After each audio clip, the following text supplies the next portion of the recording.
ప్రజలకు మేలు జరగాలని తీసుకొచ్చిన ఉచిత ఇసుక విధానం అమల్లో గందరగోళం ఎందుకు వచ్చింది అని ఏపీ ముఖ్యమంత్రి చంద్రబాబు ప్రశ్నించారు. గతంతో కన్నా ఇప్పుడు ఇసుక ధరలు పెరిగాయి అన్న విమర్శలు, ఆరోపణలు ఎందుకు వచ్చినట్లు అని గనుల శాఖ అధికారులను ఆయన నిలదీశారు. మైనింగ్ శాఖపై సచివాలయంలో చంద్రబాబు సమీక్ష నిర్వహించారు. 5 ఏళ్లలో మైనింగ్ శాఖ కార్యకలాపాలు, ఆదాయ వ్యవహారాలపై ఆయన ఆరా తీశారు. మైనింగ్ శాఖ ఆదాయం 2014-19 మధ్య 24% వృద్ధి సాధిస్తే 2019-24 మధ్య 7% మాత్రమే ఉంది అని అధికారులు నిర్ధారించారు.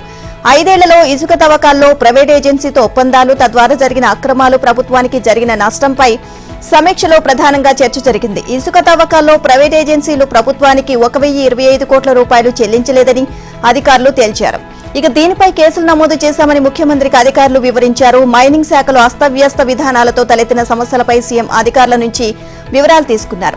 ఉచిత ఇసుక విధానం అమలు, వివిధ ప్రాంతాల్లో ఇసుక లభ్యత, ధరలపై సమీక్ష నిర్వహించారు.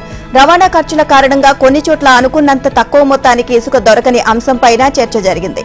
తవ్వకం, రవాణా ఖర్చులు భారం కాకుండా కొత్తగా ఏ విధానాలు అవలంబించే అవకాశం ఉంది అన్న అంశంపై సీఎం సమీక్షించారు.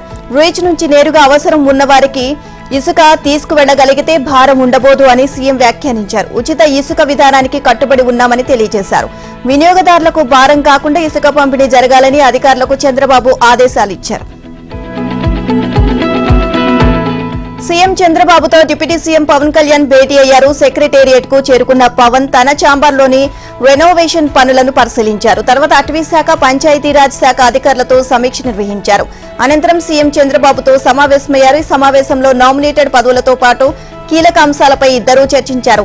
ఇదిలా ఉండగా జనసేన కేంద్ర కార్యాలయంలో ఇవాళ్టి నుంచి అర్జీలు స్వీకరణకు శ్రీకారం చుడుతున్నట్లు పవన్ తెలియజేశారు. జనసేన ఎంపీలు, ఎమ్మెల్యే పార్టీ కేంద్ర కార్యాలయంలో ఉండి ప్రజల నుంచి అర్జీలు స్వీకరిస్తారు అని ఆయన తెలియజేశారు. పార్టీ ఎంపీలు, ఎమ్మెల్యేలు ప్రతి నెల కనీసం 2 రోజుల పాటు పార్టీ కేంద్ర కార్యాలయంలో ప్రజలకు అందుబాటులో ఉండాలి అని డిప్యూటీ సీఎం, పార్టీ అధినేత పవన్ కళ్యాణ్ ఇప్పటికే స్పష్టం చేశారు. ఈ మేరకు పార్టీ ప్రజాప్రతినిధులు కేంద్ర కార్యాలయంలో ఉండే షెడ్యూల్ ను సిద్ధం చేశారు. ఒక్కో ప్రజాప్రతినిధి 2 రోజుల పాటు కేంద్ర కార్యాలయంలో ఉదయం నుంచి సాయంత్రం వరకు ప్రజలకు అందుబాటులో ఉంటారు. ప్రజల నుంచి అర్జీలు, పార్టీ శ్రేణుల నుంచి వచ్చే అభ్యర్థనలు, సూచనలు స్వయంగా స్వీకరిస్తారు. పార్టీ కార్యాలయంలో తేదీల వారీగా అందుబాటులో ఉండనున్న జనసేన ప్రజా ప్రతినిధుల వివరాలను పార్టీ కార్యాలయం వెల్లడించింది. ఏపీ సీఎం చంద్రబాబు ఇవాళ శ్రీశైలంలో పర్యటిస్తారు. అక్కడ భ్రమరాంబ సమేత మల్లికార్జున స్వామి వారికి ఆయన ప్రత్యేక పూజలు చేస్తారు. తాడేపల్లి నుంచి శ్రీశైలం సమీపంలోని సున్నిపెంటకు ప్రత్యేక హెలికాప్టర్ ద్వారా చేరుకుంటారు. హెలిపాడ్ నుంచి ప్రత్యేక వాహనంలో ఘాట్ రోడ్ ద్వారా శ్రీశైలానికి కాసేపట్లో చేరుకుని శ్రీ భ్రమరాంబ సమేత మల్లికార్జున స్వామి వారిని చంద్రబాబు దర్శించుకుంటారు.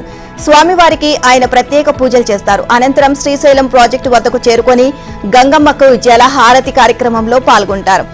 తర్వాత శ్రీశైలం కుడిగట్టు జల విద్యుత్ కేంద్రం వద్దకు చేరుకుని విద్యుత్ ఉత్పత్తి వివరాలను అధికారులను అడిగి తెలుసుకుంటారు. ఏపీ సీఎం చంద్రబాబు శ్రీశైలం వస్తున్న నేపథ్యంలో పోలీసులు ప్రత్యేక భద్రతా ఏర్పాట్లు చేస్తున్నారు. శ్రీశైలం అడవులను గ్రే హౌండ్స్ పోలీసులు జల్లెడ పడుతున్నారు. నంద్యాల జిల్లా ఎస్పీ ఆదిరాజ్ సింగ్ ఆధ్వర్యంలో special party greyhounds, dog squad, bomb squads తనిఖీలు ముమ్మరం చేశారు. భద్రతా దళాలతో నల్లమల శ్రీశైలం అడవులను జల్లెడ పడుతున్నారు. చంద్రబాబు పర్యటన ఖరారు కావడంతో శ్రీశైలం సమీపంలోని హెలిప్యాడ్ స్థలాన్ని కలెక్టర్ రాజ్ కుమారి సంబంధిత అధికారులతో పరిశీలించారు. అనంతరం శ్రీశైలం డ్యాం వద్దకు చేరుకున్న కలెక్టర్ సీఎం చంద్రబాబు పర్యటించే ప్రదేశాలపై ఆరా తీశారు. మరోవైపు శ్రీశైలం సమీపంలోని సున్నిపెంట హెలిప్యాడ్ వద్ద ట్రయల్ రన్ నిర్వహించారు. భారీ వర్షాలతో కేరళ అతలాకుతలమైంది. కొండ చర్యలు విరిగిపడి బీభత్సం సృష్టించడంతో వయనాడ్ మరుభూమిలా మారింది. కొండ చర్యల కింద చిక్కుకుపోయిన వారి కోసం గాలింపు ముమ్మరంగా సాగుతోంది. గల్లంతైన వారి కోసం సైన్యం, నావీ, ఎన్డీఆర్ఎఫ్ బలగాలు విస్తృతంగా గాలిస్తున్నాయి. వయనాడ్ మృతుల సంఖ్య 270కి పెరిగింది. మరో 200 మంది గాయపడగా 240 మంది గల్లంతైనట్లు సమాచారం. కొండ చర్యలు విరిగిపడిన ప్రాంతాల నుంచి ప్రజలకు రక్షించేందుకు సహాయక బృందం తాత్కాలిక వంతెనలను ఏర్పాటు చేశారు. రోడ్డు మార్గాలు ధ్వంసమై రాకపోకలకు వీలు లేని ప్రాంతాల నుంచి వీటి ద్వారా ప్రజలను తరలిస్తున్నారు. 2వ ప్రపంచ యుద్ధం సమయంలో ఉపయోగించిన వాటిని బేలీ వంతెనలు అని పిలుస్తారు. వయనాడ్లో పోర్టబుల్ వంతెన నిర్మాణానికి కావాల్సిన పరికరాలను ఢిల్లీ, బెంగళూరు నుంచి తెప్పించారు. ఆర్మీ బృందం బ్రిడ్జీల నిర్మాణం చేపట్టిందని కేరళ మంత్రి కె రాజన్ స్థానిక మీడియాకు వెల్లడించారు. సహాయక చర్యలకు ఇవి ఎంతో కీలకమని అన్నారు. కొండ చర్యలు విరిగిపడడంతో 2 మార్గాల ధ్వంసమైన ప్రాంతాల్లో చిక్కుకున్న ప్రజల్ని తరలించేందుకు పోర్టబుల్ బ్రిడ్జీలను వాడి దృశ్యాలను ఆర్మీ షేర్ చేసింది. ఇక వాయనాడ్ మృత్యుకూపంగా మారడంతో ప్రజలను సురక్షిత ప్రాంతాలకు తరలించేందుకు ముమ్మరంగా ప్రయత్నాలు సాగిస్తున్నారు. 2 రోజుల్లో 1592 మందిని రక్షించారు. శిథిలాల కింద ఉన్న వారిని ఆచూకీని కనుగొనేందుకు రిటైర్డ్ మేజర్ జనరల్ ఇంద్రబాలన్ సాయాన్ని కోరినట్లు కేరళ సీఎం పినరై విజయన్ తెలియజేశారు. సహాయక చర్యలను వేగవంతం చేయడానికి 132 మంది ఆర్మీ సిబ్బంది వాయనాడ్ చేరుకున్నారు. ఇక వాయనాడ్ ఘటనపై కేంద్ర హోంశాఖ మంత్రి అమిత్ షా స్పందించారు. కొండ చర్యలు విరిగిపడే అవకాశాలు ఉన్నాయి అన్న విషయంపై కేరళను ముందే హెచ్చరించామని ఆయన తెలియజేశారు. ఈ ముప్పు నుంచి జూలై 23నే కేరళను అప్రమత్తం చేశామని అన్నారు. కానీ రాష్ట్ర ప్రభుత్వం మాత్రం పౌరులను సకాలంలో తరలించలేదు అని విచారం వ్యక్తం చేశారు. భారీ వర్షాలు కురవగానే 9 ఎన్డీఆర్ఎఫ్ బృందాలను ఆ రాష్ట్రానికి పంపించామని అన్నారు. ప్రకృతి వైపరీత్యాల గురించి 7 రోజుల ముందే హెచ్చరికలు చేసే వ్యవస్థ భారత్లో ఉంది అన్నారు. వయనాడ్ విషాదాన్ని ఎదుర్కొనేందుకు కేరళ ప్రభుత్వంతో పాటు అక్కడి ప్రజలకు నరేంద్ర మోదీ ప్రభుత్వం బాసటగా నిలుస్తోంది అని అమిత్ షా పేర్కొన్నారు. తెలంగాణ నూతన గవర్నర్ గా జిష్ణుదేవ్ వర్మ ప్రమాణం చేశారు. హైకోర్టు ప్రధాన న్యాయమూర్తి జస్టిస్ అలోక్ అరాధే ఆయనతో ప్రమాణం చేయించారు. రాజ్భవన్ లో జరిగిన గవర్నర్ ప్రమాణ స్వీకార కార్యక్రమంలో ముఖ్యమంత్రి రేవంత్ రెడ్డి, రాష్ట్ర మంత్రులు, ఎమ్మెల్యేలు, సీఎస్ శాంతకుమారి తదితరులు హాజరయ్యారు. 1957 ఆగస్టు 15 జన్మించిన జిష్ణుదేవ్ వర్మ త్రిపుర 2వ ఉప ముఖ్యమంత్రిగా 2018 నుంచి 2023 వరకు పనిచేశారు. బ్యాడ్మింటన్ అసోసియేషన్ ఆఫ్ ఇండియా అధ్యక్షుడిగా సేవలందించారు. ఆయన త్రిపుర రాజకుటుంబానికి చెందిన వ్యక్తిగత ప్రఖ్యాత చెందారు. ఇక రామ జన్మభూమి ఉద్యమ సమయంలో 1990లో బీజేపీలో చేరారు. తెలంగాణ బీజేపీ నేత ఇంద్రసేనారెడ్డి త్రిపుర గవర్నర్ గా నియమితులు కాగా ఆ రాష్ట్రానికి చెందిన నాయకుడు తెలంగాణ గవర్నర్ గా రావడం మరో విశేషం. ఇక తెలంగాణ గవర్నర్ గా ప్రమాణ స్వీకారం చేసిన జిష్ణుదేవ్ వర్మ రాష్ట్ర ప్రజలకు కీలక సందేశం ఇచ్చారు. తనకు గవర్నర్ గా అవకాశం కల్పించిన రాష్ట్రపతి, ప్రధానికి ధన్యవాదాలు తెలియజేశారు. ఇక దేశ నడిబొడ్డున ఉన్న తెలంగాణకు సేవ చేయడం గర్వంగా ఉంది అన్నారు. తెలంగాణ చైతన్యవంతమైన ప్రాంతము అన్న ఆయన వ్యాపారాలకు సైతం కేంద్ర బిందువుగా మారింది అన్నారు. తెలంగాణలో యువ ముఖ్యమంత్రి ఉన్నారని, మంచి మంత్రివర్గం ఉంది అన్నారు. వారితో కలిసి రాష్ట్ర అభ్యున్నతికి పాటుపడతాను అని తెలియజేశారు. సుస్థిర ఆర్థిక అభివృద్ధితో పాటు సామాజిక అంశాల్లో తెలంగాణను అగ్రగామిగా ఉంచేందుకు అందరితో కలిసి పనిచేస్తాను అన్నారు. యువతకు మంచి విద్య, ఉద్యోగ అవకాశాలు కల్పించేలా కృషి చేసి రాష్ట్రాన్ని ప్రగతి పథంలో నడిపేందుకు సిద్ధంగా ఉన్నాము అని తెలిపారు. ఇక రాష్ట్ర ప్రభుత్వం రైతులను రుణ విముక్తులను చేసింది అన్నారు. సామాజిక న్యాయం చివరి వ్యక్తికి సైతం అందాలి అన్న గవర్నర్ అందరూ ఐక్యతతో ఉంటూ సుస్థిర అభివృద్ధి సాధించే దిశగా రాష్ట్రాన్ని ముందుకు తీసుకువెళ్లాలి అని తెలంగాణ సమాజానికి పిలుపునిచ్చారు. గవర్నర్ గా రాజ్యాంగ విలువలకు కట్టుబడి పారదర్శకంగా తన విధులు నిర్వహిస్తాను అని ఆయన తెలియజేశారు. ఏపీలో ఇవాళ సామాజిక భద్రతా పింఛన్ల పంపిణీని పండుగలా నిర్వహించేందుకు కూటమి ప్రభుత్వం ఏర్పాట్లు పూర్తి చేసింది. ఇక ఒక్కరోజులోనే పింఛన్ల పంపిణీని పూర్తి చేసి రికార్డు సృష్టించాలని ప్రభుత్వం నిర్ణయించింది. ఇవాళ సాయంత్రానికి 99% పింఛన్ల పంపిణీ పూర్తి చేయాలని ప్రభుత్వం జిల్లా కలెక్టర్లను ఆదేశించింది. సచివాలయ ఉద్యోగుల ద్వారా పెన్షన్ల పంపిణీని పూర్తి చేయాలని ఆదేశాలు జారీ చేసింది. ఇందుకోసం నిధులను కూడా సిద్ధంగా ఉంచారు. సుమారు 2400 కోట్ల రూపాయలను జిల్లా కలెక్టర్లకు విడుదల చేశారు. ఇవి కాకుండా ఉద్యోగుల జీతాలు, పెన్షన్లు కూడా 1వ తేదీ సాయంత్రం లోపు అకౌంట్లలో జమ కావాలి అని ప్రభుత్వం ఆదేశించింది. రాష్ట్రంలో సామాజిక భద్రత పెన్షన్ల కింద వృద్ధులు, వికలాంగులు, వితంతువులకు ప్రతి నెల 4000 రూపాయలు చొప్పున పెన్షన్లు ఇవ్వాలని కూటమి ప్రభుత్వం నిర్ణయించింది. గత నెలలో అంతకుముందు 3 నెలల బకాయిలు కలిపి పెంచిన పెన్షన్తో 7000 రూపాయలు చెల్లించింది. సర్వర్లో వచ్చిన సమస్యలతో గత నెలలో పెన్షన్ల పంపిణీలో జాప్యం జరిగింది. 2వ తేదీ సాయంత్రానికి కానీ పంపిణీ పూర్తి కాలేదు. నిధులు సిద్ధంగా ఉన్నప్పటికీ సర్వర్లో వచ్చిన సాంకేతిక సమస్యల కారణంగా పింఛన్ల పంపిణీకి 2 రోజులు సమయం పట్టింది. గత నెల పరిణామాలు దృష్టిలో పెట్టుకుని ఈ నెలలో ఒక్క రోజులోనే పంపిణీ పూర్తి చేయడానికి ప్రభుత్వం ఏర్పాట్లు చేసింది. అందుకోసం 2400 కోట్ల రూపాయలను ఇప్పటికే జిల్లా కలెక్టర్లకు అందజేశారు. ముఖ్యమంత్రితో పాటు మంత్రులంతా జిల్లాలకు వెళ్లి పెన్షన్లు పంపిణీ చేయాలని ప్రభుత్వం ఆదేశించింది. ఎమ్మెల్యేలు కూడా ఆయా నియోజకవర్గాల్లో పెన్షన్ల పంపిణీలో పాల్గొనాల్సి ఉంది. ఇక ముఖ్యమంత్రి చంద్రబాబు అనంతపురం జిల్లా మడకసిరి నియోజకవర్గంలో పెన్షన్ల పంపిణీకి శ్రీకారం చుడతారు. అక్కడ నేరుగా ఒక పేద వారింటికి వెళ్లి పెన్షన్ను సీఎం అందిస్తారు. ఇవాళ సాయంత్రానికి పెన్షన్ల పంపిణీ 99% పూర్తి కావాలని ప్రభుత్వ ప్రధాన కార్యదర్శి నీరబ్ కుమార్ ప్రసాద్ జిల్లా కలెక్టర్లతో జరిగిన వీడియో కాన్ఫరెన్స్ ద్వారా ఆదేశాలు జారీ చేశారు. పింఛన్ల పంపిణీకి ప్రత్యేక ఏర్పాట్లు చేసినట్లు రాష్ట్ర సమాచార పౌర సంబంధాల శాఖ మంత్రి కొలుసు పార్థసారథి మీడియాతో చెప్పారు. తెలంగాణ అసెంబ్లీ అట్టుడికిపోయింది. అధికార ప్రతిపక్షాల మధ్య మాటల యుద్ధం ప్రకంపనలు సృష్టించింది. బీఆర్ఎస్ ఎమ్మెల్యే సవితా ఇంద్రారెడ్డికి ముఖ్యమంత్రి రేవంత్ రెడ్డికి మధ్య మాటల యుద్ధం నడిచింది. అవమానకరంగా మాట్లాడారని, తనను అకారణంగా టార్గెట్ చేశారని సవితా ఇంద్రారెడ్డి సభలో కంటతడి పెట్టారు. దీనికి సీఎం రేవంత్ రెడ్డి ఘాటుగా బదులిచ్చారు. పార్టీలో ఆహ్వానించిన తర్వాత పదవి కోసం బీఆర్ఎస్ లో చేరింది నిజం కాదా అని ప్రశ్నించారు. ఉప ముఖ్యమంత్రి బట్టి విక్రమార్క కూడా సబితా ఇంద్రారెడ్డికి ధీటుగానే జవాబిచ్చారు. కాంగ్రెస్ లో 10 ఏళ్లు పదవులు అనుభవించిన సబితా ఓ దళితుడికి సీఎల్పీ పదవి ఇచ్చినందుకే పార్టీ మారారని విమర్శించారు. బీఆర్ఎస్ ఎమ్మెల్యే సబితా ఇంద్రారెడ్డికి మాట్లాడేందుకు అవకాశం ఇవ్వాలని బీఆర్ఎస్ సభ్యులు డిమాండ్ చేశారు. బీఆర్ఎస్ సభ్యులు స్పీకర్ పోడియంలోకి వెళ్లి నిరసన వ్యక్తం చేశారు. ఈ క్రమంలోనే ద్రవ్య వినిమయ బిల్లును స్పీకర్ ప్రవేశపెట్టారు. సభ్యుల బిల్లును ఆమోదించారు. ఇక అనంతరం సభను ఇవాళ్టికి వాయిదా వేసినట్లు స్పీకర్ ప్రకటించారు. ద్రవ్య వినిమయ బిల్లుపై చర్చ సందర్భంగా అధికార ప్రతిపక్షాల మధ్య వారు కొనసాగింది. సభలో పార్టీ మార్పులపై రచ్చరచ్చ అయింది. చివరకు బీఆర్ఎస్ ఎమ్మెల్యే ఆందోళన మధ్య ద్రవ్య వినిమయ బిల్లుకు శాసనసభ ఆమోదం తెలిపింది. తెలంగాణ అసెంబ్లీ బడ్జెట్ సమావేశాలు 7వ రోజు కూడా వాడివేడిగా జరిగాయి. అధికార విపక్షాల మధ్య మాటల తోటాలు పేలాయి. సభ ప్రారంభం కాగానే ద్రవ్య వినిమయ బిల్లును డిప్యూటీ సీఎం బట్టి విక్రమార్క ప్రవేశపెట్టారు. తర్వాత సభలో రగడ నెలకొంది. సుమారు గంటకు పైగా సభ నడవగా ఆ తర్వాత ఎమ్మెల్యే సబితా ఇంద్రారెడ్డి ప్రస్తావన వచ్చింది. సభలో పార్టీ మార్పులపై చర్చ రచ్చరచ్చగా మారింది. చివరకు గందరగోళం మధ్య ద్రవ్య వినిమయ బిల్లుకు సభ ఆమోదం తెలిపింది. అనంతరం సభను వాయిదా వేస్తున్నట్లు స్పీకర్ ప్రకటించారు. శాసనసభ ప్రారంభమైన వెంటనే ద్రవ్య వినిమయ బిల్లుపై బీఆర్ఎస్ ఎమ్మెల్యే కేటీఆర్ చర్చ ప్రారంభించారు.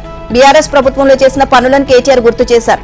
ఇక ప్రస్తుత ప్రభుత్వ తప్పులను వేలెత్తి చూపించారు. ఇక కాంగ్రెస్ ప్రభుత్వం అధికారంలోకి వచ్చిన తర్వాత తెలంగాణలో 14 మంది నేతన్నలు ఆత్మహత్య చేసుకున్నారని విచారం వ్యక్తం చేశారు. తక్షణం నేత కార్మికులను ఆదుకోవాలని ఆయన డిమాండ్ చేశారు. నేతన్నలకు బడ్జెట్లో కేటాయింపులు చేయలేదని, బతుకమ్మ చీరలు ఇష్టం లేకపోతే పేరు మార్చాలని మాజీ మంత్రి కేటీఆర్ సలహా ఇచ్చారు. కేటీఆర్ మాటలకు సీఎం రేవంత్ రెడ్డి ఘాటు కౌంటర్ ఇచ్చారు. బతుకమ్మ చీరలను సిరిసిల్ల కార్మికులతో నేయించలేదని, సూరత్ నుంచి కేజీల చొప్పున కొనుగోలు చేశారని ఆరోపించారు. ఇక ఉద్యోగాల భర్తీపై కేటీఆర్ సవాల్ విసిరారు. తెలంగాణలో ఒక్క నిరుద్యోగికి ఉద్యోగం వచ్చిందని నిరూపిస్తే అక్కడే రాజీనామా చేసి రాజకీయ సన్యాసం తీసుకుంటాను అన్నారు మాజీ మంత్రి కేటీఆర్. హైదరాబాద్ లోని అశోక్ నగర్ కు వెళ్లి తీర్చిదిద్దామని ఆయన చర్చిద్దాము అని ఆయన సూచించారు. ఒక్క యువకుడు ఉద్యోగం వచ్చిందని చెబితే తాను రాజీనామా చేస్తాను అన్నారు. ఉద్యోగాల భర్తీ నిరూపిస్తే చికరపల్లి సెంట్రల్ లైబ్రరీలో భట్టీకి 1,00,000 మందితో సన్మానం చేస్తాను అన్నారు. అందుకు సిద్ధమా అని భట్టీకి కేటీఆర్ సవాల్ విసిరారు. కుప్పంలో సీన్ రివర్స్ అయింది. వైసీపీ నుంచి టీడీపీలోకి చేరికలు వెల్లువలా సాగుతున్నాయి. కుప్పంలో ఇప్పటికే వైసీపీ ఖాళీ అయింది. ఇప్పటికే 15 మంది ఎంపీటీసీలు, 5 కౌన్సిలర్లు తెలుగుదేశం పార్టీలో చేరారు. ఎమ్మెల్సీ కంచెల శ్రీకాంత్ సారథ్యంలో స్థానిక ప్రజాప్రతినిధులు ఉండవల్లికి తరలివచ్చారు. ముఖ్యమంత్రి చంద్రబాబు సమక్షంలో పసుపు కండువా కప్పుకున్నారు. అభివృద్ధి చేస్తాము అని చెప్పి మాట తప్పిన వైసీపీలో ఇమడలేక ఆ పార్టీకి కుప్పం నేతలు గుడ్ బై చెప్పారు. నెలన్నర రోజులుగా చంద్రబాబు నాయకత్వంలో జరుగుతున్న అభివృద్ధి పనులు చూసి సైకిల్ ఎక్కినట్లు స్థానిక ప్రజాప్రతినిధులు చెప్పారు. కుప్పం అభివృద్ధి చెందాలంటే ముఖ్యమంత్రి చంద్రబాబుతోనే సాధ్యమవుతుందని స్పష్టం చేశారు. కుప్పం నియోజకవర్గానికి చెందిన మరికొందరు వైసీపీ నాయకులు త్వరలోనే టీడీపీలోకి వస్తారని ఎమ్మెల్సీ శ్రీకాంత్ తెలియజేశారు. 5 ఏళ్లుగా కుప్పంలో ఎలాంటి అరాచకాలు చోటు చేసుకునే అందరికీ తెలుసు అన్నారు. కూటమి ప్రభుత్వం వచ్చిన 40 రోజుల్లోనే నియోజకవర్గ అభివృద్ధికి చంద్రబాబు నిధులు కేటాయిస్తున్నారని శ్రీకాంత్ తెలియజేశారు. మాజీ సీఎం జగన్ పై మంత్రి కొలుసు పార్థసారథి విరుచుకుపడ్డారు. అబద్దాలు ప్రచారం చేస్తున్న గోబెల్స్ పత్రికలపై చర్యలు తీసుకుంటాము అని మంత్రి హెచ్చరించారు. జగన్ కు దమ్ముంటే అసెంబ్లీకి వచ్చి చర్చించాలని సవాల్ విసిరారు. ఇవాళ లబ్ధిదారుల ఇంటి వద్దే పింఛన్ అందిస్తామని ఆయన తెలిపారు. ఆరోగ్యశ్రీ పథకంపై తప్పుడు రాతలు తగవు అని హితవు పలికారు. గత ప్రభుత్వం చేతగానితనం వల్లే రాష్ట్రం అప్పుల ఊబిలో కూరుకుపోయిందని పార్థసారథి ఆక్షేపించారు. బిల్లులు చెల్లించకపోవడంతో నాడు చాలా ఆసుపత్రులను ఆరోగ్యశ్రీ నిలిపివేశాయి అని గుర్తు చేశారు. ఇక పేదలకు వైద్యం అందకుండా చేసిన చేతగాని పాలన జగన్ది అని మండిపడ్డారు. కూటమిపై ప్రజలు పెట్టుకున్న నమ్మకాన్ని నిలబెట్టుకుంటాము అన్నారు. సీఎం చంద్రబాబు, ఉప ముఖ్యమంత్రి పవన్ కళ్యాణ్, ప్రధాని నరేంద్ర మోదీ రాష్ట్ర అభివృద్ధికి, ప్రజారోగ్యానికి కట్టుబడి ఉన్నారు అని మంత్రి పార్థసారథి తెలియజేశారు. శ్రీశైలం జలాశయానికి ఎగువ ప్రాంతాల నుంచి వరద ప్రవాహం తగ్గుముఖం పట్టింది. ప్రస్తుతం 8 గేట్ల ద్వారా దిగువకు నీటిని విడుదల చేస్తున్నారు. జూరాల, సుంకేసుల జలాశయాల నుంచి 2,91,003 క్యూసెక్ల వరద నీరు శ్రీశైలం జలాశయానికి వస్తుంది. శ్రీశైలం 8 గేట్లను 10 అడుగుల మేర ఎత్తి 2,22,768 క్యూసెక్లు శ్రీశైలం కుడి ఎడమ గట్టు జల విద్యుత్ కేంద్రాల్లో విద్యుత్ ను ఉత్పత్తి చేస్తూ 60,232 క్యూసెక్ల నీటిని నాగార్జున సాగర్ కు విడుదల చేస్తున్నారు. శ్రీశైలం జలాశయం నీటి మట్టం ఇక 884.50 అడుగులకు చేరుకుంది. జలాశయం నీటి నిల్వ 212.9198 టీఎంసీలుగా నమోదైంది. ఇక జలాశయం నుంచి విడుదలవుతున్న నీటి ప్రవాహాలను సందర్శకులు, యాత్రికులు వీక్షించడానికి తరలి రావడంతో శ్రీశైలంలో సందడి నెలకొంది. సందర్శకుల వాహనాల తాకిడితో జలాశయం రహదారులు రద్దీగా మారాయి. ఇక ఇదిలా ఉంటే పశ్చిమ ప్రాంతాలకు తాగు, సాగునీరు అందించే జీవనాడి తుంగభద్ర జలాశయానికి వరద ప్రవాహం తగ్గుముఖం పట్టింది. ఈ విషయాన్ని డ్యాం బోర్డు అధికారులు తెలియజేశారు. ఎగువ ప్రాంతాల్లో వర్షాలు తగ్గడంతో జలాశయానికి 52,400 14 క్యూసెక్ల నీరు వచ్చి చేరిందని వెల్లడించారు. ప్రస్తుతం జలాశయంలో 1631.47 అడుగులకు గాను 99.70 టీఎంసీల నీటి నిల్వ ఉందని పేర్కొన్నారు. తుంగభద్ర జలాశయం నుంచి 63,419 క్యూసెక్ల నీటిని దిగువకు విడుదల చేస్తున్నారు. ఆంధ్రప్రదేశ్ గంజాయి వనంలా మారింది. ఇక గంజాయి మాదక ద్రవ్యాల రవాణాలో ఏపీ జాతీయ స్థాయిలో 3వ స్థానానికి చేరుకుంది. ఇక ఆంధ్రప్రదేశ్ లో గత కొన్నేళ్లుగా పెద్ద ఎత్తున మాదక ద్రవ్యాలు గంజాయి సరఫరా అవుతున్నట్లు కేంద్ర గణాంకాలు వెల్లడిస్తున్నాయి. దేశంలోనే అత్యధికంగా గంజాయి మాదక ద్రవ్యాల రవాణాలో 3వ స్థానంలో ఏపీ నిలిచింది. ఉత్తరప్రదేశ్, తమిళనాడు తర్వాత అత్యధికంగా ఆంధ్రప్రదేశ్ లో మాదక ద్రవ్యాల సరఫరా జరుగుతోంది. దేశంలో మాదక ద్రవ్యాలు, మత్తు పదార్థాలతో రాజ్యసభలో ఎంపీలు అడిగిన ప్రశ్నకు సమాధానంగా వివరాలు వెల్లడించారు కేంద్ర హోంశాఖ సహాయ మంత్రి నిత్యానంద రాయ్. 2020లో ఆంధ్రప్రదేశ్ 16,042 కేజీలు, 2021లో 1,91,712 కేజీలు, 2022లో 1,69,201 కేజీల మాదక ద్రవ్యాలు గంజాయిని స్వాధీనం చేసుకున్నారు. ఇక ఇదిలా ఉంటే విశాఖ జిల్లాలో గంజాయి ఘాటు తగ్గడం లేదు. వివిధ ప్రాంతాలకు విశాఖ ఏజెన్సీ నుంచి గంజాయి సరఫరా అవుతోంది. అరకు నుంచి గంజాయి తరలిస్తున్న 4 వ్యక్తులను పెందుర్తి పోలీసులు తాజాగా అదుపులోకి తీసుకున్నారు. పెందుర్తి సరిపల్లి చెక్ పోస్ట్ వద్ద నిందితులను అదుపులోకి తీసుకున్నారు. ఇక వారి నుంచి 21 కిలోల గంజాయి, 2 కార్లు, 2,84,500 నగదు, 4 సెల్ ఫోన్లు స్వాధీనం చేసుకున్నారు. పట్టుబడిన 4 నిందితులు అరకు వ్యాలీకి చెందిన శెట్టి వినయ్ కుమార్, శెట్టి బాలరాజు, గొల్లూరి దాసరథి, గొల్లూరి రామకృష్ణగా గుర్తించి రిమాండ్కు తరలించారు. 7 నెలల వ్యవధిలో పెందుర్తి పోలీస్ స్టేషన్ పరిధిలో 25 గంజాయి కేసులు నమోదు చేసి 76 మందిని పట్టుకున్నారు. గంజాయి బ్యాచ్ నుంచి 1000 కేజీలకు పైగా గంజాయిని స్వాధీనం చేసుకున్నట్లు పెందుర్తి పోలీసులు తెలియజేశారు. హైదరాబాద్ దద్దలింది. ఇందిరా పార్క్ ధర్నా చౌక్ వద్ద ఆటో, క్యాబ్ డ్రైవర్లు ధర్నా చేశారు. రవాణా రంగంలో సమస్యలు పరిష్కరించాలని ఆందోళనకు దిగారు. వీరికి సిపిఐ ఎమ్మెల్యే కూనంనేని సాంబశివరావు సంఘీభావాన్ని ప్రకటించారు. గత ప్రభుత్వం తమను విస్మరించింది అని సీఎం రేవంత్ రెడ్డి తమ సమస్యలు పరిష్కరించాలని డ్రైవర్లు డిమాండ్ చేశారు. ఇక గన్ పార్క్ వద్ద ఉద్రిక్తత చోటు చేసుకుంది. అసెంబ్లీ ముట్టడికి పీడీఎస్యూ విద్యార్థి సంఘం నేతలు ప్రయత్నించారు. బడ్జెట్లో విద్యారంగానికి కనీసం 30% నిధులు కేటాయించాలని పీడీఎస్యూ నేతలు డిమాండ్ చేశారు. పెండింగ్ లో ఉన్న ఫీజు రియంబర్స్మెంట్, స్కాలర్షిప్ వెంటనే విడుదల చేయాలని ఆందోళన చేపట్టారు. ముట్టడికి ప్రయత్నించిన విద్యార్థి సంఘం నేతలను పోలీసులు అదుపులోకి తీసుకున్నారు. ఇక దిల్సుఖ్ నగర్ లో కానిస్టేబుల్ అభ్యర్థులు మెరుపు ధర్నాకు దిగారు. దిల్సుఖ్ నగర్ మెట్రో స్టేషన్ కింద బైఠాయించిన వారు జీవో 46 రద్దు చేయాలని డిమాండ్ చేశారు. అధికారంలోకి రాగానే జీవో 46ను రద్దు చేస్తామని సీఎం రేవంత్ రెడ్డి చెప్పారని పేర్కొంటూ ప్లగార్డులు ప్రదర్శించారు. తమకు న్యాయం చేయాలంటూ నినాదాలు చేశారు. నిరుద్యోగులు పెద్ద సంఖ్యలో రోడ్లపైకి రావడంతో భారీగా ట్రాఫిక్ అంతరాయం ఏర్పడింది. సరూర్ నగర్ పోలీసులు ఘటనా స్థలానికి చేరుకుని ఆందోళనకారులను చెదరగొట్టడంతో వాహనాలు ముందుకు సాగాయి. రాజమండ్రి డైట్ కాలేజీలో విద్యార్థినులపై లైంగిక వేధింపులు కలకలం రేపుతున్నాయి. డైట్ కాలేజీ విద్యార్థినులను తెలుగు అధ్యాపకుడు బాలరాజు, పీఈటీ వీరభద్రరావు వేధిస్తున్నారు అని దుమారం నెలకొంది. ఇక వారి వేధింపులు శృతి మించడంతో విద్యార్థులు తొలుత కాలేజీ ప్రిన్సిపల్ కు ఫిర్యాదు చేశారు. ప్రిన్సిపల్ జేఎస్టీ పట్టించుకోవడం లేదని విద్యార్థులు ఉన్నతాధికారులకు ఆశ్రయించారు. ఇక ఈ వ్యవహారాన్ని సీరియస్ గా తీసుకున్న తూర్పుగోదావరి జిల్లా కలెక్టర్ వెంటనే విచారణకు ఆదేశించారు. లైంగిక వేధింపులపై జిల్లా special deputy collector Madhuri diet కాలేజీలో విచారణ చేపట్టారు. విద్యార్థినులు, సిబ్బందిని విచారణ చేశారు. లైంగిక వేధింపులపై తనకు ఎవరు ఫిర్యాదు చేయలేదని ప్రిన్సిపల్ జయశ్రీ అంటున్నారు. తెలంగాణలో నిరసన చేపట్టేందుకు బీఆర్ఎస్ పిలుపునిచ్చింది. తమ పార్టీ సీనియర్ మహిళా శాసనసభ్యులు సవితా ఇంద్రారెడ్డి, సునీత లక్ష్మారెడ్డిపై సీఎం రేవంత్ రెడ్డి చేసిన వ్యాఖ్యలకు నిరసనగా రాష్ట్ర వ్యాప్తంగా ఆందోళనలు చేపట్టాలని బీఆర్ఎస్ నిర్ణయించింది. తెలంగాణ సంస్కృతిలో ఆడబిడ్డలకు ప్రత్యేక గౌరవం ఉంది అన్న విషయం తెలియకుండా ఆడబిడ్డలపై సీఎం చేసిన వ్యాఖ్యలను ప్రతి ఒక్కరూ ఖండించాలని బీఆర్ఎస్ కార్యనిర్వాహక అధ్యక్షుడు కేటీఆర్ పిలుపునిచ్చారు. సుదీర్ఘ కాలం పాటు ప్రజల మన్ననలు అందుకుంటూ వారికి సేవ చేస్తున్న 2 సీనియర్ మహిళా సభ్యులపై అహంకారంతో రేవంత్ రెడ్డి చేసిన వ్యాఖ్యలు దారుణమని కేటీఆర్ పేర్కొన్నారు. తెలంగాణ ఆడబిడ్డలందరి మనసులను నొప్పించాయని ఆవేదన వ్యక్తం చేశారు. జీవితంలో ఎదగాలని అనుకుంటున్న ప్రతి ఒక్క మహిళ ఆడబిడ్డకు ఈ వ్యాఖ్యలు అవమానకరమని కేటీఆర్ అన్నారు. అహంకారంతో రేవంత్ రెడ్డి చేసిన వ్యాఖ్యలను తెలంగాణ సమాజమంతా ఖండించాలని ఆయన పిలుపునిచ్చారు. రేవంత్ రెడ్డి వెంటనే తన వ్యాఖ్యలను ఉపసంహరించుకుని అసెంబ్లీ సాక్షిగా తెలంగాణ ఆడబిడ్డలకు బేషరతుగా క్షమాపణ చెప్పాలని కేటీఆర్ డిమాండ్ చేశారు. కదులుతున్న బస్సులో మహిళపై అత్యాచారం ఘటనలో పోలీసుల దర్యాప్తు కొనసాగుతుంది. తెలంగాణలోని నిర్మల్ నుంచి ఏపీలోని ప్రకాశం జిల్లాకు వెళ్తున్న ప్రైవేటు ట్రావెల్స్ స్లీపర్ బస్సులో మహిళలపై అఘాయిత్యం జరిగిన ఘటన తెలుగు రాష్ట్రాల్లో కలకలం రేపింది. నోట్లో గుడ్డలు కుక్కి డ్రైవర్ తనపై అత్యాచారం చేశారని అర్ధరాత్రి 1 గంటకు డయల్ 100 ద్వారా బాధితురాలు పోలీసుకు ఫిర్యాదు చేసింది. దీంతో అప్రమత్తమైన పోలీసులు ఓయూపీఎస్ సమీపంలో బస్సును ఆపి సీజ్ చేశారు. ఈ ఘటనపై ఈస్ట్ జోన్ డీసీపీ బాలస్వామి మాట్లాడారు. బాధితురాలు అత్యాచారానికి గురైనట్లు అర్ధరాత్రి ఫిర్యాదు అందిందని డీసీపీ తెలియజేశారు. హరికృష్ణ ట్రావెల్స్ కు సంబంధించిన 2 డ్రైవర్లను అదుపులోకి తీసుకున్నట్లు ఆయన తెలిపారు. ఇక నెల్లూరుకు చెందిన ఈళ్ల కృష్ణబాబు, ప్రకాశం జిల్లాకు చెందిన సిద్దయ్య అనే 2 డ్రైవర్లను అరెస్ట్ చేశామని అన్నారు. టాలీవుడ్ హీరో రాజ్ తరుణ్ ఇంటి వద్ద లావణ్య హల్చల్ చేసింది. మాదాపూర్లో అతడి ఇంటికి వెళ్లి తలుపులు తీయాలని నిరసన తెలిపింది. తనకు న్యాయం చేయాలని రాజ్ తరుణ్ పేరెంట్స్ ను డిమాండ్ చేసింది. ప్రసాద్ ల్యాబ్ నుంచి తప్పించుకుని వెళ్లిపోయిన రాజ్ తరుణ్ ఎక్కడున్నాడు అంటూ ఆమె ప్రశ్నించింది. రాజ్ తరుణ్ తో తనకున్న రిలేషన్షిప్ సాక్ష్యాలను చూపిస్తూ తన భర్త తనకు కావాలని డిమాండ్ చేసింది.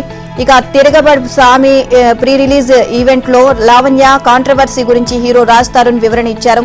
తన వద్ద సరైన సాక్ష్యాధారాలు ఉన్నాయని చెప్పారు. ఈ విషయంపై న్యాయపరంగా పోరాటం చేస్తాను అన్నారు. ఆరోపణలు చేసేవాళ్లు మాత్రమే ప్రతిసారి బయటకు వచ్చి మాట్లాడతారని ఆయన ఆక్షేపించారు. ఆంధ్రప్రదేశ్ పోలీసు వ్యవస్థలో ప్రక్షాళన ప్రారంభమైంది. పోలీసు అధికారులు బదిలీల విషయంపై ఏపీ ప్రభుత్వం కీలక నిర్ణయం తీసుకుంది. భారీగా డీఎస్సీలను బదిలీ చేసింది. ఈ కూటమి ప్రభుత్వం ఏర్పడ్డాక ఇప్పటి వరకు ఐఏఎస్, ఐపీఎస్ లను బదిలీ చేసిన సర్కార్ తాజాగా 96 మంది డీఎస్పీలను బదిలీ చేసింది. డీజీపీ ద్వారకా తిరుమలరావు బదిలీ ఉత్తర్వులు జారీ చేశారు. బదిలీ అయిన వారిలో 57 మంది డీఎస్పీలు హెడ్ క్వార్టర్స్ కు రిపోర్ట్ చేయాలని ఆదేశించారు. ఇక గత ప్రభుత్వ హయాంలో వైసీపీతో చట్టాపట్టాలు వేసుకుని ప్రతిపక్షాలను వేధింపులకు గురిచేసిన వారి జాబితాను ఇందులో పొందుపరిచినట్లు సమాచారం. మొత్తంగా 96 మందిని స్థానచలనం చేయగా వీరిలో కొందరు వివాదరహితమైన వ్యక్తులకు డీఎస్పీలు, ఇతర విభాగాల అధికారులుగా ప్రభుత్వం నియమించింది. మిగతా 57 మందిని మాత్రం హెడ్ క్వార్టర్స్ లో రిపోర్ట్ చేయాలని సూచించింది. బదిలీ అయిన వారిలో సిఐడి, విజిలెన్స్ అండ్ ఎన్ఫోర్స్మెంట్ తో పాటు ఇతర విభాగాల అధికారులు ఉన్నారు. గత 5 ఏళ్ల పాటు అరాచకానికి పాల్పడిన వైసీపీ నేతలతో చట్టపట్టాలు వేసుకుని తిరిగిన వివాదాస్పద డీఎస్పీలకు ప్రభుత్వం పోస్టింగ్లు ఇవ్వలేదు. ఇక వారందరినీ డీజీపీ కార్యాలయంలో రిపోర్ట్ చేయాలని డీజీపీ ఆదేశించారు. ఒక్కసారిగా 96 మంది డీఎస్పీలను బదిలీ చేయడం పోలీస్ వర్గాల్లో హాట్ టాపిక్ గా మారింది. కాంగ్రెస్ అధ్యక్షుడు మల్లికార్జున ఖర్గే రాజ్యసభలో భావోద్వేగానికి గురయ్యారు. బీజేపీ ఎంపీ ఘనశ్యామ్ తివారీ సభలో తన రాజకీయ జీవితం గురించి చేసిన వ్యాఖ్యలను ఆయన వ్యతిరేకించారు. ఘనశ్యామ్ తివారీ సభలో మాట్లాడుతూ ఖర్గే కుటుంబం మొత్తం రాజకీయాల్లోనే ఉంది అని వ్యాఖ్యానించారు. వాటిని రికార్డుల నుంచి తొలగించాలని సభాపతిని ఆయన కోరారు. తమ కుటుంబంలో తానే మొదటి తరం రాజకీయ నాయకుడిని అని యువకుడిగా ఉన్నప్పుడే కాంగ్రెస్ లో చేరడంతో తన రాజకీయ జీవితం ప్రారంభమైంది అని ఖర్గే వివరించారు. తాను చేపట్టిన వివిధ పదవుల గురించి వివరించారు. తివారీ చేసిన ప్రసంగంలో ఖర్గేను తప్పుపట్టేలా వ్యాఖ్యలు చేసినట్లు తనకు అనిపించలేదు అని చైర్మన్ జగదీప్ ధన్ఖర్ తెలియజేశారు. రికార్డులను సూక్ష్మంగా పరిశీలించి అటువంటి వ్యాఖ్యలు ఉంటే వాటిని రికార్డుల నుంచి తొలగిస్తామని చైర్మన్ హామీ ఇచ్చారు. ఇదిలా ఉండగా ప్రధాని మోదీకి వ్యతిరేకంగా సభా హక్కుల ఉల్లంఘన కింద కాంగ్రెస్ నోటీసులు ఇచ్చింది. రాహుల్ గాంధీ కులంపై బీజేపీ ఎంపీ అనురాగ్ ఠాగూర్ చేసిన వ్యాఖ్యలను యథాతథంగా ప్రధాని మోదీ ట్వీట్ చేశారు. వీటిని రికార్డుల నుంచి స్పీకర్ ఓం బిర్లా తొలగించారు. స్పీకర్ తొలగించిన వ్యాఖ్యలను ప్రధాని మోదీ ట్వీట్ లో పేర్కొనడాన్ని కాంగ్రెస్ తప్పుపడుతోంది. ఇదే అంశంపై కాంగ్రెస్ ఎంపీ చరణ్జీత్ ఎస్ చన్నీ సభా హక్కుల నోటీసులు ఇచ్చారు. లోక్సభ ప్రవర్తన నియమావళి 2222 రూల్ కింద చర్యలు తీసుకోవాలి అని కాంగ్రెస్ ఎంపీ డిమాండ్ చేశారు. అనురాగ్ ఠాగూర్ చేసిన వ్యాఖ్యలపై కాంగ్రెస్ ఎంపీలు నిరసన వ్యక్తం చేశారు. యూనియన్ పబ్లిక్ సర్వీస్ కమిషన్ కు కొత్త చైర్పర్సన్ వచ్చారు. 1983 బ్యాచ్ ఐఏఎస్ అధికారిని ప్రీతి సుదాన్ కు ఈ బాధ్యతలు అప్పగించారు. ప్రస్తుతం ఆమె యూపీఎస్సీ సభ్యురాలిగా పనిచేస్తున్నారు. తదుపరి ఉత్తర్వులు వచ్చే వరకు ఈ పదవిలో ఆమె కొనసాగుతారు. ఇటీవల మనోజ్ సోని యూపీఎస్సీ చైర్మన్ పదవికి రాజీనామా చేశారు. 2029 మే 15 వరకు పదవీ కాలం ఉన్నప్పటికీ ఆయన 5 ఏళ్ల ముందుగానే ఇక వ్యక్తిగత కారణాలతో వైదొలిగారు. గుజరాత్ లోని స్వామినారాయణ ఆధ్యాత్మిక, సాంస్కృతిక, సామాజిక కేంద్రానికి చెందిన అనుపమ్ మిషన్ లో నిష్కామ కర్మ యోగిగా చేరడంతో ఆయన ఈ పదవి నుంచి వైదొలిగినట్లు తెలుస్తోంది. ఆధ్యాత్మిక కేంద్రానికి శేష జీవితాన్ని అంకితం చేసేందుకే ఆయన ఈ పదవిని వదులుకున్నట్లు గతంలో అధికార వర్గాలు వెల్లడించాయి. ట్రైనీ ఐఏఎస్ పూజా ఖేడ్కర్ కు యూపీఎస్సీ బిగ్ షాక్ ఇచ్చింది. అవినీతి ఆరోపణల వ్యవహారంలో యూనియన్ పబ్లిక్ సర్వీస్ కమిషన్ కీలక నిర్ణయం తీసుకుంది. ఆమె ప్రొవిజనల్ అభ్యర్థిత్వాన్ని రద్దు చేస్తున్నట్లు వెల్లడించింది. అంతేకాకుండా భవిష్యత్తులో మళ్లీ నియామక పరీక్షలు రాయకుండా డిబార్ చేసింది. ఇక పూణేలో ట్రైనీ సహాయ కలెక్టర్ గా విధులు నిర్వహిస్తున్న సమయంలో పూజా ఖేడ్కర్ పై అధికార దుర్వినియోగంతో పాటు యూపీఎస్సీలో తప్పుడు అఫిడవిట్ పత్రాలు సమర్పించారు అనే ఆరోపణలు ఉన్నాయి. ఇక ఈ వ్యవహారంపై యూపీఎస్సీ దర్యాప్తు చేపట్టింది. ఆరోపణలపై వివరణ ఇవ్వాలి అంటూ ఖేడ్కర్ కు షోకాజ్ నోటీసులు జారీ చేసింది. ఆమె నుంచి ఎలాంటి స్పందన రాకపోవడంతో చర్యలు తీసుకున్నట్లు యూపీఎస్సీ కమిషన్ పేర్కొంది.